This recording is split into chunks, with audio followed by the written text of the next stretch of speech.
कुछ महीनों पहले आपने डॉक्टर भटनागर के अचानक लापता हो जाने का समाचार पढ़ा होगा, लेकिन उसके बाद फिर उनके बारे में कुछ भी पता न चला। हुआ यह था कि रात को लगभग 2 बजे उनके घर की कॉल बेल बज उठी। आदत के अनुसार डॉक्टर भटनागर उठ गए।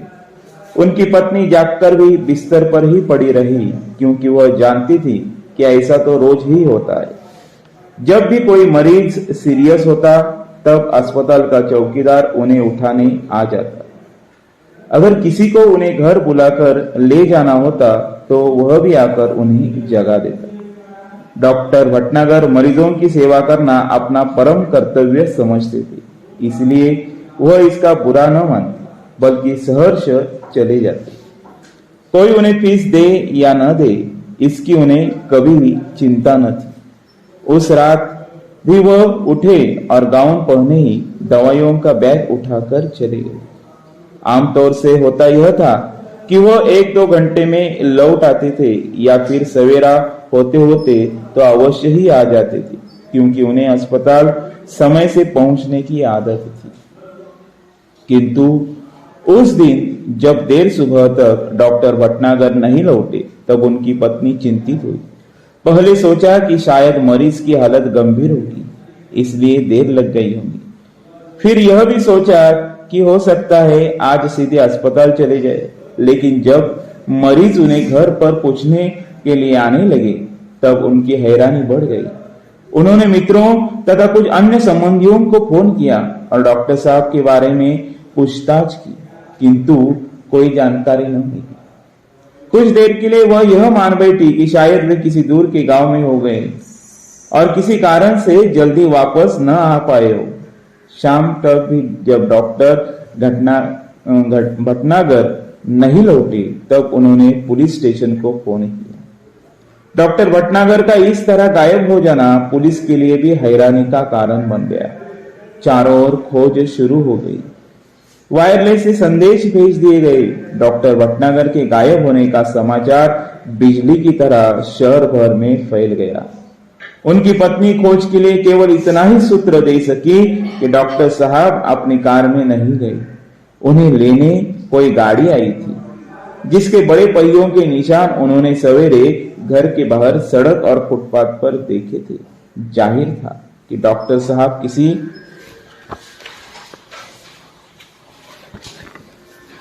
ट्रक या बस में गए हैं। मोहल्ले वालों से पूछताछ करने पर भी कोई जानकारी न मिली। फिर भी पुलिस ने वायरलेस से यह सूचना भी जारी कर दी कि कहीं किसी एक्सीडेंट के बारे में जानकारी मिले तो सूचना तुरंत दी जाए। कई दिन बीत गए, कोई सूचना नहीं मिली।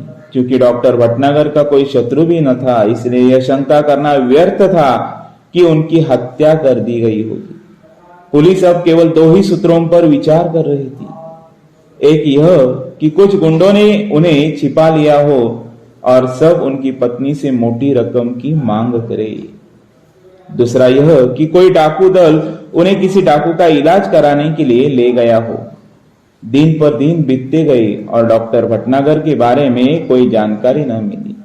उनके इस तरह रहस्यात्मक ढंग से गायब हो जाने से न सिर्फ पुलिस परेशान थी बल्कि लोग भी भयभीत हो गए थे। यही कारण था कि डॉक्टर भटनागर के गायब होने का समाचार केवल एक ही बार छापा गया और बाद में भय का वातावरण बन जाने के डर से उसे दबा दिया गया। धीरे धीरे कई महीने बीत गए। श्रीमती भटनागर निराश हो चुकी थी। उनकी हालत पागलों जैसी हो गई थी। हर रोज सुबह उठती और दरवाजे पर आकर खड़ी हो जाती, जैसे वह डॉक्टर भटनागर के आने की प्रतीक्षा कर रही हो।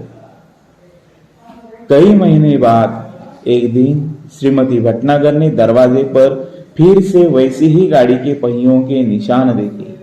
उन्हें लगा कि शायद डॉक्टर साहब आए हैं थे, लेकिन कहाँ है? उन्होंने तुरंत पुलिस को सूचना दी। खोज जारी हो गई।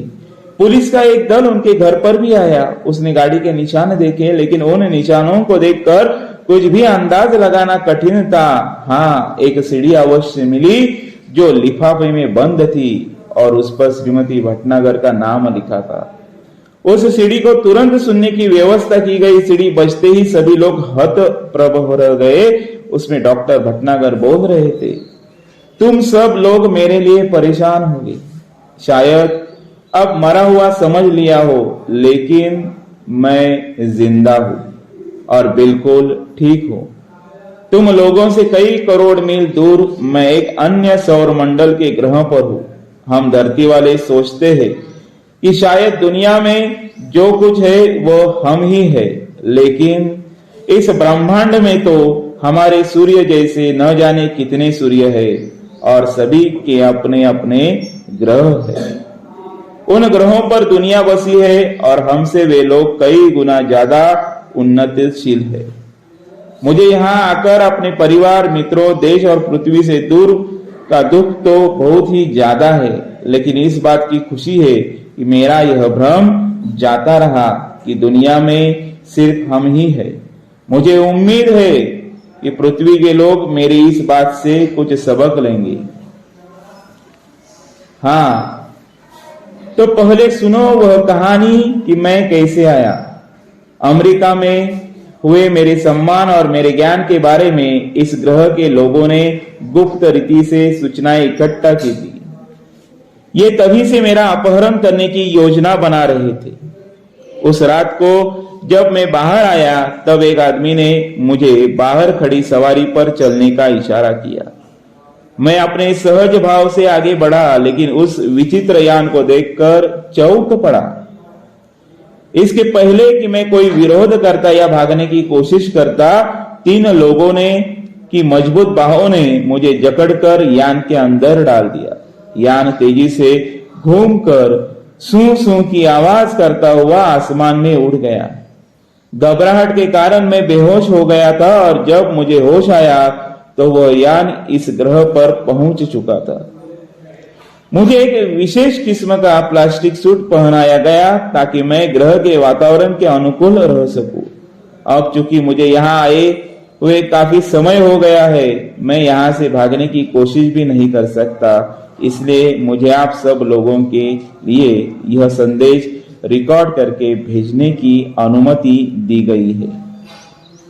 इस ग्रह का नाम बड़ा विचित्र सा है।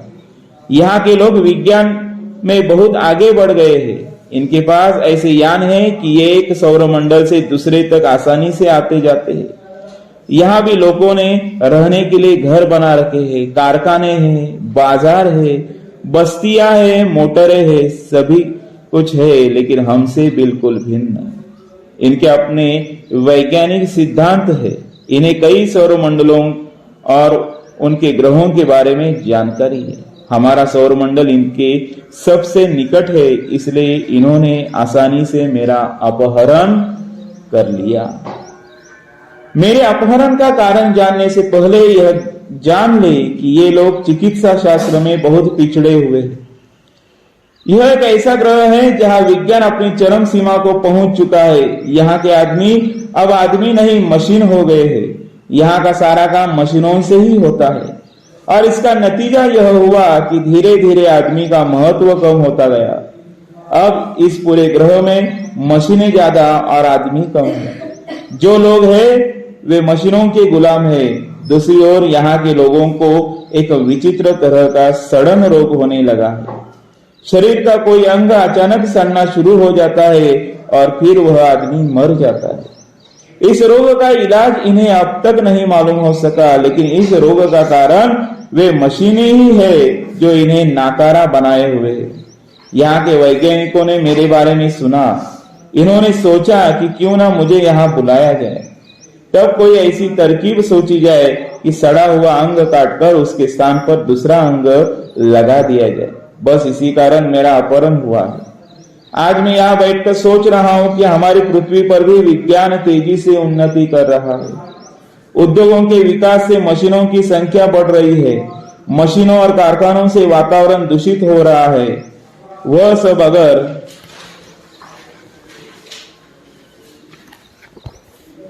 जारी रहा और ज्यादा मात्रा में हुआ तो पृथ्वी पर भी ऐसे ही दिन आने में देर नहीं लगेगी। आज पृथ्वी पर भी कैंसर, दिल की बीमारियां, तनाव के कारण होने वाली बीमारियां, ब्लड शुगर आदि उस भविष्य का संकेत है। इस ग्रह के लोग इन सभी मुसीबतों से गुजर चुके हैं, लेकिन इन पर ध्यान नहीं दिए। अब स्थिति यह है कि अगर तुरंत कोई उपाय न किया गया तो शायद यहाँ से इंसानों का नामो निशान मिट जाएगा। बस यहाँ होंगी ऊंची ऊंची इमारतें, बड़े बड़े कारखाने, चिमनियां और दैत्याकार मशीनें। आप सोच रहे होंगे कि जो देश विज्ञान में इतना आगे बढ़ चुका है वह चिकित्सा शास्त्र में इतने पीछे कैसे रह गया। इसका कारण यह रहा कि यहाँ के निवासियों का शरीर बहुत मजबूत होता है। उसकी ऊपरी चमड़ी मोटे प्लास्टिक जैसे पदार्थ की बनी होती है।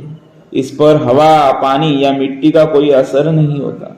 हाँ, जब ये बच्चे रहते हैं तब अवश्य यह चमड़ी नरम रहती है, लेकिन बाद में धीरे धीरे वह सख्त हो जाती है। यह सब यहाँ की जलवायु का प्रभाव है। यहाँ लोग बीमार नहीं पड़ते, इसलिए उन्हें चिकित्सा की जरूरत ही नहीं पड़ती। और जब किसी चीज की जरूरत ना हो तो भला उसके बारे में कोई कैसे सोच सकता है। इसी कारण ये लोग चिकित्सा शास्त्र में पीछे रह गए, किंतु अब इन पर मुसीबत आ गई है। मैंने सड़न रोग का अध्ययन कर लिया है और इनके शरीर की बनावट का भी, किंतु समस्या यह है कि पृथ्वी की चिकित्सा सिद्धांतों को यहाँ लागू नहीं किया जा सकता। फिर भी कोशिश कर रहा हूँ। इस घातक रोग के इलाज के लिए दवाएं बनाना है, अंग प्रत्यारोपण के लिए दवाएं तथा अवश्य साज सामान बनवाना है। ये काम अकेले मेरे लिए कर पाना संभव नहीं है। मेरा छुटकारा भी यहाँ से तभी होगा जब मैं इन्हें इस मुसीबत से बचने का रास्ता बता सकूं। इसलिए अब ये लोग योजना बना रहे हैं कि मेरी सहायता के लिए पृथ्वी से कुछ और वैज्ञानिकों और डॉक्टरों को लाया जाए। मैं उनकी बात से सहमत नहीं हूं। मैं तो चाहता हूं कि ये लोग स्वयं ही सारी बातें सीख ले और अपना इलाज अपने आप करे, किंतु उसके लिए ये अभी तैयार नहीं है। यही कारण है कि अब यह बात गुप्त रखी जा रही है कि पृथ्वी से कब और कितने डॉक्टरों और वैज्ञानिकों का अपहरण करके उन्हें यहाँ लाया जाएगा।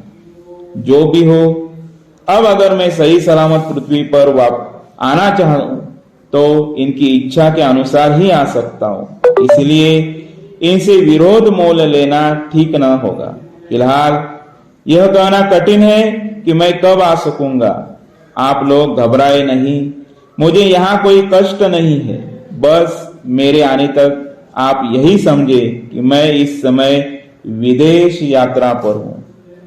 डॉक्टर भटनागर के इस रिकॉर्ड किए संदेश को सुनकर सभी चकित थे। कितना बड़ा रहस्य उद्घाटन भी हुआ था।